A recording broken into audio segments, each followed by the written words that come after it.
Libby is too curated, and then Hoopla is a no man's land. Sudden releases frustrate me so much. What are these? No. I don't know how to be sick. Oh, it's just so beautiful. This book has everything. But this is the most fun vlog I've ever made in my life.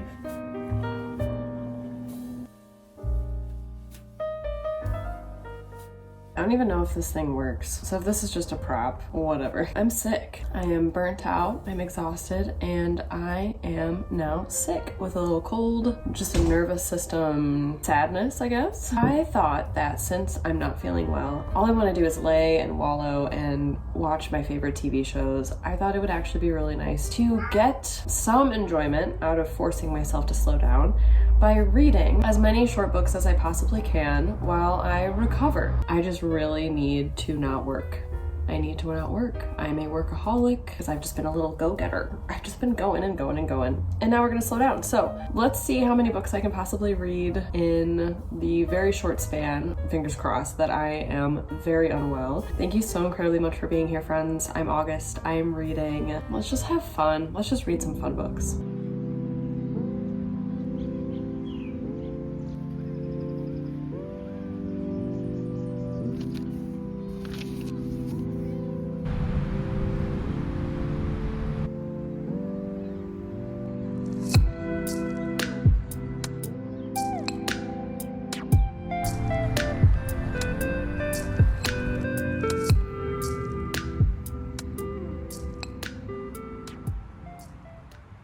Okay, deja vu, hello. I have successfully finished the first book of this little readathon. Winston does not know what time it is. He gets his dinner at 5 every day, and he starts crying at like 2, and he just sits on the kitchen counter with the saddest little eyes I've ever seen. I read and finished Morning Girl. This is by Michael Dorris. I loved this. Are you gonna be a problem? So this book was originally published in 1992. I started this, so my readathon officially starts at 2:30 p.m. We'll see how many books we read. Do I want this to be a 24-hour readathon? Maybe a 48-hour readathon? I'm not sure. I'm just really excited because I actually ended up cleaning up my bookshelves right after I finished this just to cool down from being outside. It got a little bit warmer out than I wanted it to be. I have like a fevery brain right now, so if my sentences are not coherent, I'm very sorry. This was originally published in 1992, and it follows a young girl. Her name is Morning Girl. She lives on an island with her mother and her father and her young brother named Starboy. What intrigued me about this book, picking it up, was the back blurb here is actually a section from the beginning of the novel where it reads, "The name my family calls me is Morning Girl because I wake up early, always with something on my mind.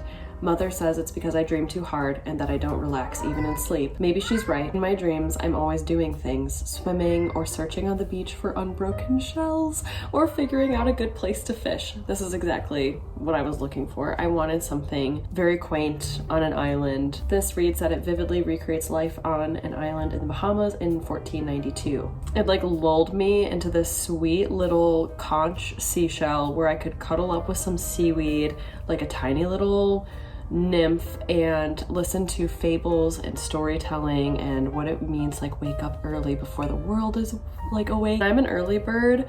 I am a morning person through and through, and so this brought me so much delight. But there are alternating chapters between Morning Girl and then her brother Starboy. He likes to stay up all night, watch the stars, and then sleep during the day, and it's just their beautiful domestic life on this island and little things that happen, like canoes being swept up into the ocean, storms happening, life on an island with this community, and then the very end is when some new people arrive on the island. I thought this was so incredibly well done. I've never heard of this before. I'm honestly blown away by how charming it is and how it just paints such a vivid picture of this way of life as well as romanticizing it. This feels like when I was a kid and I would play Desert Island by myself or with friends and would just swim and play mermaids. Like, this is exactly what that felt like. This is a children's book. It really blew me away. I'm so surprised. I liked it so much. I'm so happy I picked it up. This is exactly what I wanted. This felt like a book that is going to join the ranks of classics for me. It was so easy to read. I read this in an hour or less probably. I enjoyed it so much. so much. It reminds me of like the summer that I read Aquamarine, like reading summery children's lit. This was just amazing. I really loved this, and I thought it was very tender, very sweet. The parents in this book are so kind and loving, and it warmed my heart, broke my heart. And I just feel like this would be so special as a kid to read, but I think it's even more special, I'm just saying that maybe now because I am older, to visit something like this and be like, wow, I love this. This is my jam. Let's slow the roll. Let's live on an island. Let's just take care of each other and speak to each other with so much kindness and treat the land with kindness and respect and love. And then that ending was so memorable and powerful, and wow, 10 out of 10. I loved this. This was so fun. What a great way to start this. Now we need to figure out what else we're gonna read. So I'm gonna figure that out. I'm gonna scour my shelves up here. I'm gonna try and find an audiobook. I have been in an audiobook slump. I have DNF'd so many fiction audiobooks. The things that I see on Hoopla. Libby is too curated, and then Hoopla is a no man's land. Like Hoopla will not say no to anything you ask. Like, can I put this book out on your platform? They'll be like, yeah. Is it even on Goodreads? No. We'll take it. We will take it. We want it. But I will not give up hope. Let's find our next few reads. This was so fun. First book done. I love this.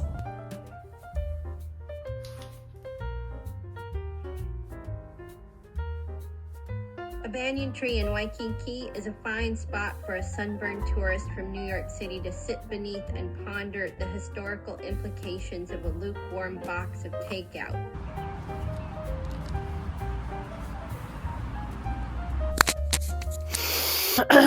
Hello. It is nearing 8:30 p.m. and I've been reading a disgustingly, deliciously gross, wonderful, weird, intoxicating little book. This is Pluto, Animal Lover by Laren Stover. This was originally published in the 90s. I want to say 1994. 1994! My edition is like a rare arc. So there are a few tiny little typos, tiny little grammatical errors that came in like a little box set. Bought this secondhand a while ago. Oh my gosh. Oh, this is not for everyone. This is an incredibly disturbing book. We're reading from the perspective of a man. His name is Pluto. He is an American Psycho-esque neat freak, completely delusional man who has very incredibly high standards for everyone around him. He hates humanity, but he loves animals. So you think, okay, well, he loves animals, that's great. He walks dogs for the local shelter. He has a crush on a woman who also is a dog walker. Her name is Wanda Swan. What a name. But he's also very self-righteous, and he's very into the zodiac. He attributes every single one of his good personality traits to the fact that he's a Virgo, that he's a planner, he's very intentional, he is altruistic, he wants what's best for the world, he knows best. Because of that, he is very comfortable with killing animals when they have bad owners, when he perceives them to be suffering. This man is a menace, but he thinks he's doing good. He's freaking people out, but he sees it like he's like, oh, they really like me. They really like me. The way that she's nervous to go on a date with me because she doesn't want to impose. Whereas me as a reader, I'm like, she doesn't want to go on a date with you, boy, because you're creepy. But it's written from his perspective, which is such an interesting place to be, and I'm really liking it. It gave me so many heebie-jeebies upon starting this book that I actually felt so uncomfortable and like, ooh, do I really want to read this? This sounds really scary. This is so creepy. But I let myself be creeped out. I let myself be disgusted, and getting to know this character on like a very complex, dynamic journey of just his everyday life. He lives completely alone. What he thinks, he wants to take Wanda on a date to somewhere fancy. So he's like, like somewhere like the zoo. Or he's like, Wanda isn't like other women, her fingernails are clean, and she's bound to know that like my fingernails are always clean too. And he's like, I'm very surprised that she didn't compliment my decor when like all he has are posters of animals all over his walls, and then he has a lava lamp. Bruh. That's the peak of his styles. He has very specific niche interests and dislikes. Like, he hates blue Bic pens. Like, he went on like a little tirade in this about how much he hates blue Bic pens, and there's no way his love interest Wanda uses a Bic pen. She uses a quill. He is like putting this woman up on a pedestal, and yeah, he feels like he's an empath. But honestly, he's just deranged. Carries syringes with him in duffel bags so he can put these animals to sleep. Like, this is a very, like, incredibly disturbing book. I just really enjoy it. I love reading from this character's perspective. I feel like it's been a long time since I've been properly spooked, and I love this. This is such a short book. So I am currently on page 106. I have less than 60 pages left. I've been flying through this. I'm enjoying it immensely, even though it is incredibly disturbing, and I'm not going to say I recommend it. Oh, it's just really good. This is such a complex character, so I'm enjoying this immensely. I am still feeling so under the weather. I want to finish this right now. Let's do it. It shouldn't take me too long at all.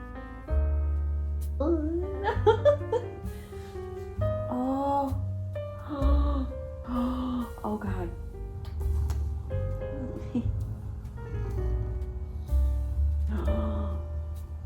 Oh.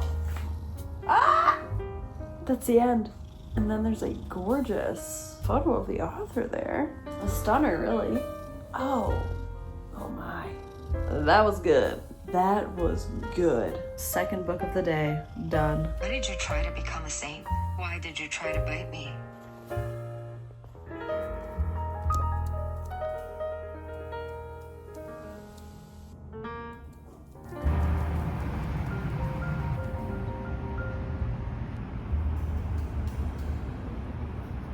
It is now 3:30 p.m. the next day, and I am having a doozy of a day. I feel awful. I have not been reading, and this is mainly because I feel so god-awful, so shitty, that I was very hopeful that I could find a good audiobook, and I have now DNF'd 3 audiobooks. What is happening? What is happening in the world of audiobooks? Why can't I find anything that's creepy, interesting, with a good narrator? What is happening? Too many wacko books on Hoopla.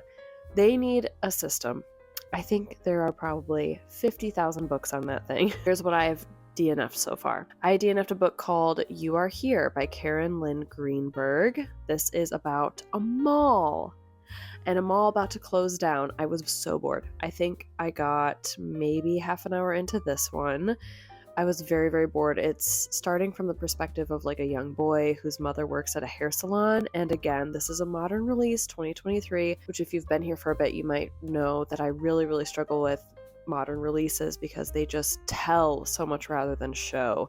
So this book was already just telling me everything I needed to know about these characters and who they are, and it left literally nothing to my imagination. It didn't feel like there was any room to breathe, which is honestly one of the most frustrating things I can possibly think about. Modern releases frustrate me so much. I am so sick of being told how to feel and a character's entire backstory. Guys, do it sparingly, please. Okay, then I went on to Libby and I tried nonfiction, and I picked up Unfamiliar Fishes by Sarah Vowell. This is all about Hawaii and how it was acquired as the 50th state, and I was very interested in that, and apparently has a whole star-studded cast. It was like narrated by the author, and also Bill Hader, Will Forte, Paul Rudd, Maya Rudolph, all these things. My jaw was on the floor. But then within 30 minutes, I just truly was not a fan of how disconnected the writing style was. It was really hard for me to follow. I am also sick, so my ability to retain information and to stay focused is tested right now. And then lastly, I was like, you know what? I want to try horror. Horror or thriller seems to be like the best way to keep my attention, even if I don't think I'm going to rate that book highly. I'm not going to enjoy it as much. I'm not going to remember it. At least it's a fun ride, and normally it will keep me entertained. And I got 2 hours today. 2 hours into Pink Slime. This is by Fernanda Trias and translated by Heather Cleary. Whoever shelved this as horror, why? This is a very slow book. It seems like the horror aspect is mainly because this is taking place during like an epidemic. It's very dystopian, and not much is happening. Not much at all is happening, and I am, again, very bored because we're just being told all these things. I don't find the writing very interesting or lyrical. We're getting little passages where it seems like it's dialogue between two people, but we're not exactly sure who is speaking. Yeah, I'm just really struggling with audiobooks. So I've DNF'd 3 books, and that's how I spent majority of today. But I did pick up last night Manalive. This is by G K Chesterton. This has been on my TBR for a long time, and I am adoring this. The only problem is that the font is so small. It's just not fun for my head. I have such a bad headache right now, and my eyeballs really hurt. But this was originally published in 1912, and this follows a great wind. A wind that comes in, deposits, essentially, this man onto the lawn of a boarding house. And the boarding house is home to 5 main protagonists that we're following and kind of briefly getting to know with these beautiful sentences. I'm annotating so much already. Feels almost Alice in Wonderland-ish. Very bizarre and outlandish and very quixotic and strange and surreal. This man just stumbles onto their lawn speaking nonsense, and he instills all of this inspiration and joy and delirium in this otherwise very drab, conservative, and I would say maybe a little bit more narrow-minded boarding house where all these people live. And I am just enjoying it immensely. I'm on chapter 3, which is only page 20. And the first little sentence here is, all next day at Beacon House there was a crazy sense that it was everybody's birthday. It is the fashion to talk of institutions as cold and cramping things. The truth is that when people are in exceptionally high spirits, really wild with freedom and invention, they always must, and they always do, create institutions. When men are weary, they fall into anarchy, but while they are gay and vigorous, they invariably make rules. This, which is true of all the churches and republics of history, is also true of the most trivial parlor game or the most unsophisticated meadow romp. We are never free until some institution frees us, and liberty cannot exist till it is declared by authority. Incredible. Just incredible. I love this so much. Me and Chips really love it. This is Cheeps the Clune. I'm freezing one second, boiling hot the next. I just want to be so cozy today, and I just really want to color in my coloring book, and I want to read like a good book. So I think I'm on a quest to try and find an audiobook. If I can find like just a silly, spooky summary book, that would be perfect. I want a thriller. So let's maybe look through the filler. I gotta go, y'all. The thriller section of Hoopla and see what we can find. But that's my check-in. I'm adoring Manalive. It's almost an hour later, and sure enough, on Hoopla, for thriller category, just in English, 25,966. So no wonder I've been sitting here for an hour. I'm so discouraged, y'all. These books are... there's so... Why is Dutch still on here? I literally just selected English. These books, y'all, it's not good. It's not looking good. This is gonna take me... I can't... What the hell are these? What are these? Oh my god. 25,000. I'm gonna cry. I can't find anything. Oh my god. What is this? I'm shaking. What is this? What is this cover? What is... No. So much is wrong with this. It's official. I have not moved in like an hour because I was trying so hard to find an audiobook. I'm giving up. I think I'm giving up. This is not going to plan, but I just gotta be honest. I have a collection in my phone of like my audiobook findings on Hoopla because they are so bananas. I think this might be one of the most out of pocket. Just the design alone. Oh my god. Some notable favorites is Don't Fall for Your Grumpy Husband. Classics like Split Personalities. This one is very endearing. You can tell this is just like the author's cats. This one's actually by Philip K. Dick, but this is just so funny because it just looks like Winston to me. Beyond Lies the Wub. It's looking pretty bleak, friends. It's pretty bleak. If anything, this can be inspiration that you can write a book. Anyone can write a book. Anyone can do it. And if you can't find a publisher, Hoopla will still put it on their platform, and people like me can find it. You just have to sift through 26,000 other books. But let that be inspiration, you know? Silver lining to everything, I guess. Mama's struggling. I tried to do yoga. I'm too restless for yoga. I put on like 4 different yoga videos, guys. I don't know how to be sick. I don't know how to relax. I don't know. I wasn't born to relax. I don't know what I'm doing. So I'm smearing clay on my face. I found an audiobook. I have never even heard of this. It is, apparently there's a brand, if not like a publishing house. It says like, it's a movie in your mind. Like that's how it started. I'm gonna have to look up what this is, but they record audiobooks and add sound effects, and they have every character is a different voice actor, so it's very immersive. And I found like a kooky book on there, which it feels really YA, but it's not labeled as YA. It says it's a thriller. But this is the most fun vlog I've ever made in my life. Oh, Winnie, you're so handsome. You're so cute.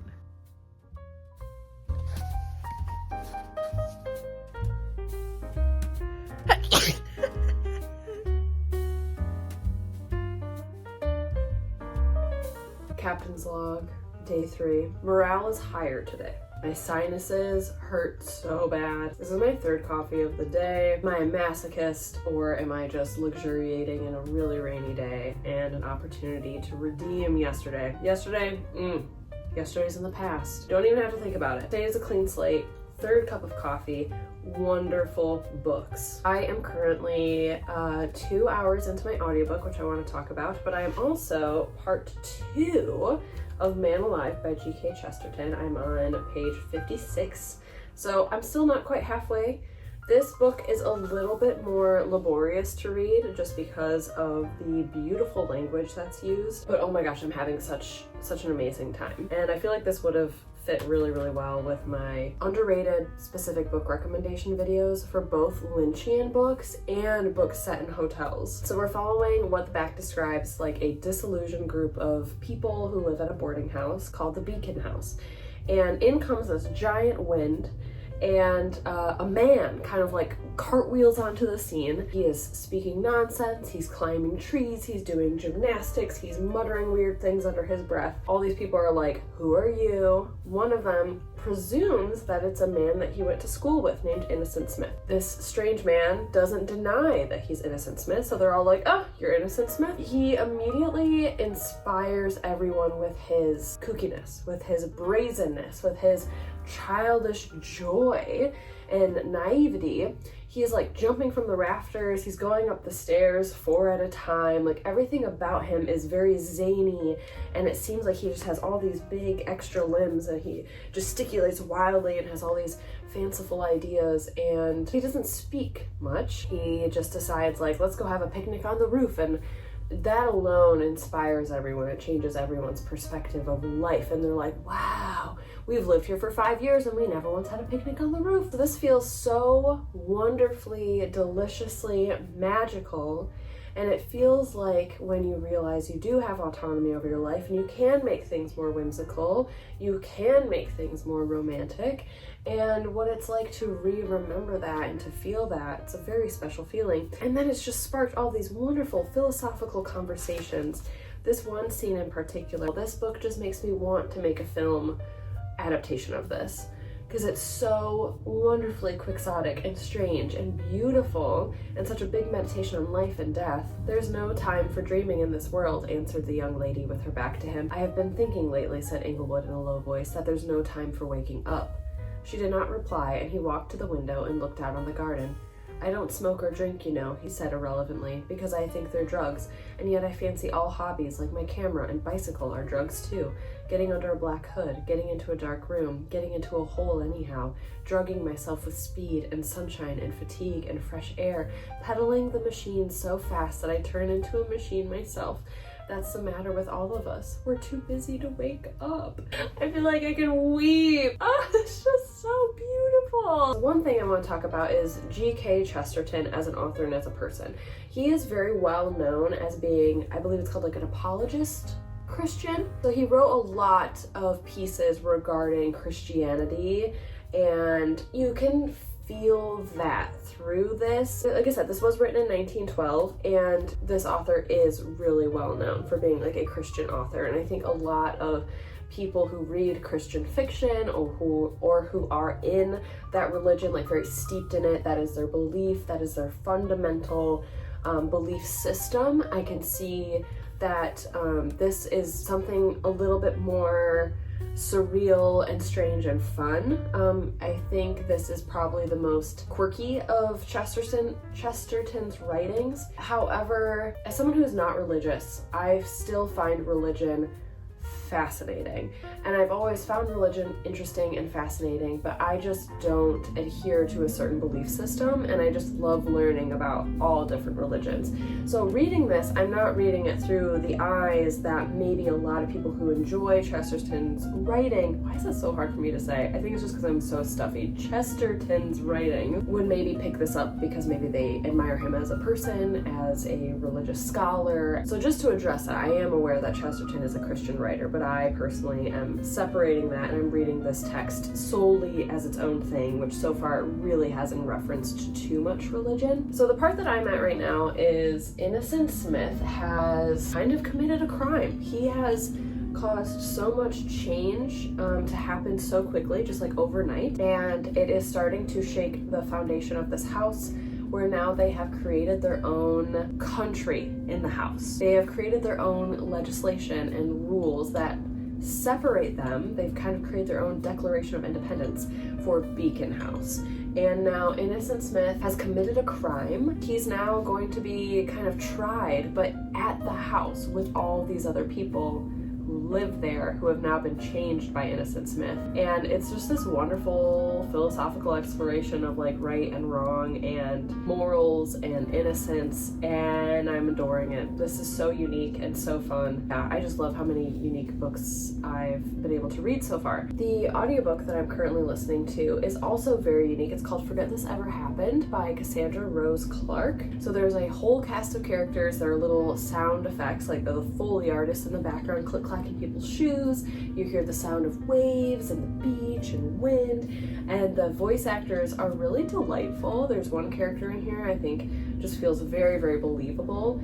But we're following our main protagonist. Her name is Claire. She's a teenager. This takes place in 1993, and she has to go take care of her grandmother who's sick for the summer. So she's in this small coastal town in Texas. She's all alone. She meets a neighbor who's very preppy, and something just kind of feels really off. And I'm so glad I didn't end up listening to this last night, because I think it actually genuinely would have scared me. All of a sudden a monster appears in the backyard, and the way that this monster is described and the way the voice actor expresses its voice in this like very guttural, creepy, crispy, like kind of sound. Oh my gosh, it gave me the heebie-jeebies. This monster appears 2 feet tall, scaly, has kind of like a human face, and stands up on 2 legs, so it's a biped.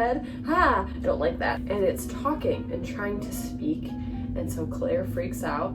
Their grandmother's like, oh, we've always had monsters here, but everyone who goes past the city limits forgets that the monsters exist. That right there, that scares me. That scares me. That gives me the creepies. Claire then calls an exterminator. The exterminator is a young girl around her age named Julia. She talks to this monster. Then we switch to Julia's perspective as she takes the monster in a cage, brings it to its headquarters in this old, like, factory. So this town has this interesting relationship with the monsters, and they have a treaty. Treaty is that the monsters cannot go into the town, and the townspeople, if there's a monster there who cannot speak, they are allowed to exterminate the monster. But if the monster shows sentience and consciousness and knowledge through speaking, then the exterminators in the town need to capture the monster and bring it back to the factory. Super creepy. It's messing with people's memories. Everything in this town is really fuzzy. It's very staticky. You can kind of tell this by the cover of the book, which I think is really cool. This just feels like a 90s VHS tape that is skipping a lot and has a lot of fragmented staticky bits, and it feels a little bit like Coraline. It feels like that creepy YA beachy coastal town. Like I can feel the humidity and I can feel fans whirring on their blades when you walk into a shop, and I can hear the salty waves.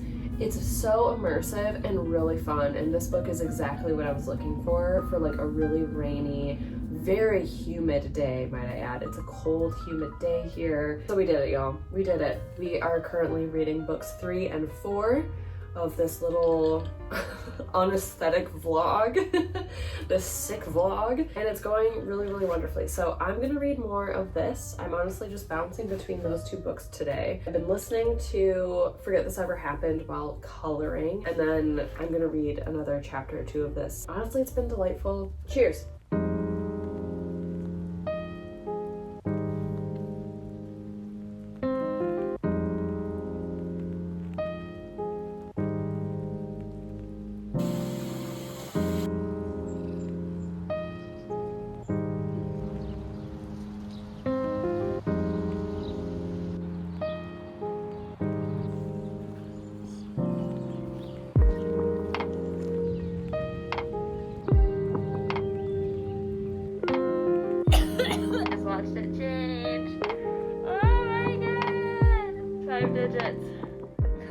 Third book is done. I would have enjoyed this book if it ended after 80 pages. I think right after my update, it turned incredibly tedious because they were basically having like a mock trial for our innocent Smith, and it grew incredibly tedious, very boring. It was letter after letter after letter of these witness accounts of innocent Smith's character, and it just dragged on, and it was incredibly redundant and very dry and stale and boring, and I did not enjoy it. And I am someone who does not enjoy trial settings, lawyer settings, judiciary settings. I really don't like it. It's kind of a turn off if I'm reading the back of a book and I'm looking at the plot synopsis and it mentions a trial. I'm not interested. I know some people are very interested in that.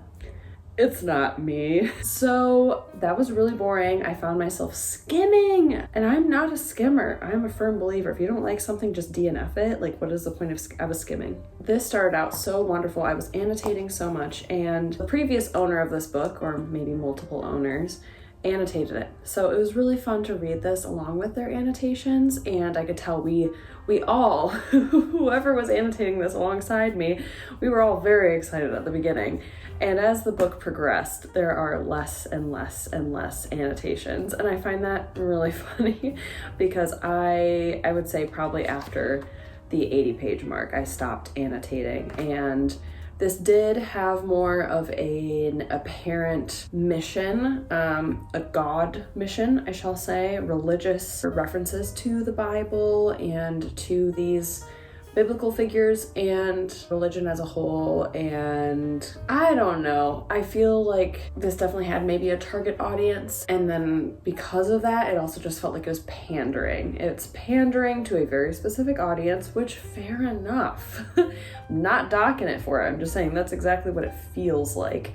And yeah, what started out as something that felt philosophical and it felt relatable and it felt applicable to many things outside of theology, it just focused way too much on Christianity near the end, and it was really driving its point home to the point of nauseousness for me, and just get it over with. Like, I get it. You're just beating a dead horse, and I hate that saying, but that's what this felt like. This was not memorable for me. I would put this in the same camp, reading experience-wise, to me as Alexis by Marguerite Yourcenar.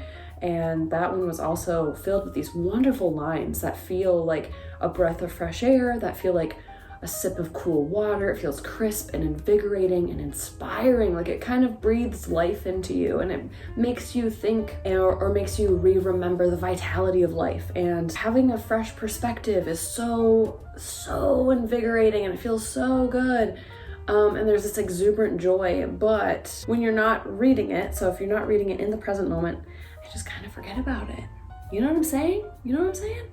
If you're not fully experiencing the book, you might be forgetting about it later. So yeah, I don't know. We'll see if Manalive lingers with me. I really did enjoy Innocent Smith as a character, and I really liked what this was saying. The platter in which it was served on, which It was served on the Bible. And that's okay. It's just not for me, and that's all right. Forget This Ever Happened though. I just came back from a walk where it was a little bit more drizzly than I anticipated. I thought the rain had let up and I was very wrong. So it was a very chilly walk, and I've been listening to Forget This Ever Happened. This book has everything. I'm gonna be like Stefan from SNL. This book has young sapphic love. It has monsters. It has weird creepy instruments that you play on the beach. It has rotary phones. It has a cranky grandmother. This book has it all. It has ancestral family feuds and small towns. I love this like cast of characters, and I love listening to it as if it's a movie in my head. I want to find more of these. It is so much fun, like perfect summer romp thriller popcorn book, but I'm having so much fun with it. I'm eating this up. I love it. It's exactly what I want, and it's campy. It's so campy, but it has every element you can imagine. There's so many things happening in this book, and it actually all works, because I'm like, how are these all going to fit together? I have no idea. There are so many different plot lines. There are so many different things happening. I'm adoring it, and I can't wait to see how it all comes together. So that's my update. I'm gonna make some tea. I'm so glad I was listening to a fun audiobook intermittently while reading Manalive, because I think Manalive could have really drained me. Could have really taken me out of my mood. But yeah, that's my little update. It's getting really dark. Very cozy. Very, very cozy. She lets go of Julie and plunges her hands into the sand. Really curious if there would be more graphic audio. That's what I'm currently listening to, is a graphic audio version of Forget This Ever Happened. Holy cow, y'all. So many. They have ACOTAR, which I'm not a fan of personally. Don't come for me, I know. Fourth Wing. They have a lot of like romantasy and things that I personally am not interested in. There are so many though. So many.